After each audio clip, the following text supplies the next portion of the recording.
The kids were really excited about this idea of making their own board games. We have a father in the Troy School District who has designed his own board games and have had them published. So we asked him questions and we got to know a little bit more about the game process. So we're making a project for kindergartners and our own families, and we're making our own game. It's hard work, but when you're with other people, it gets easier. The 4th and 5th graders got together with their buddies and they created a game that they thought their buddies would enjoy playing with them. With 48 games, no 2 games are the same. They're all different in some way, and I think that's really impressive. It's like a form of Monopoly and like tag.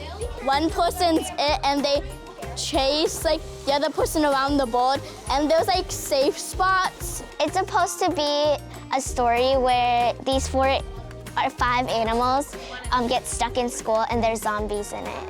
We work together to decide like which sports like to put in it. We put soccer in the soccer nets and then we put the basketball hoops. Like, it's all about teamwork because there's 2 people on each team, so you work together to win.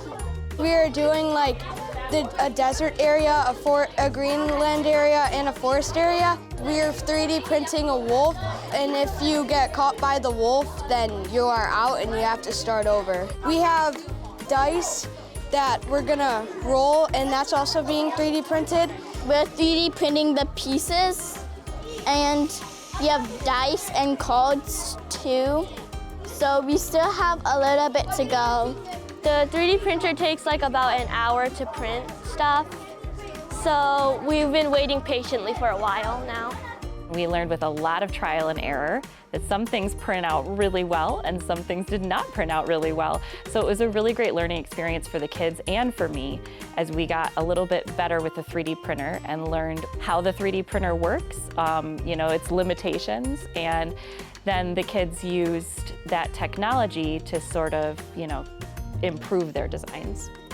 I wanted kids to be excited to come to the library and have fun in the library, but just feel really joyful when they're here. And I wanted the work that we're doing to be inspirational and exciting and joyful for them. There's no pressure because there's my buddies with me. It's fun. It's really fun. My favorite part, having a team, like working together with a team to create something.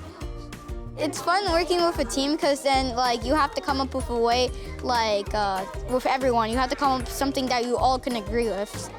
Yeah, that's what makes this fun.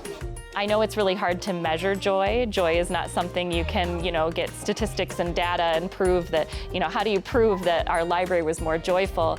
But there was a ton of energy. Kids were coming down when it wasn't their library day, asking to come down and work on their games, volunteering up their recess time or their choice time to come down and work on their games. And that enthusiasm, that joy, I think we accomplished our goal of having a joyful Maker Center.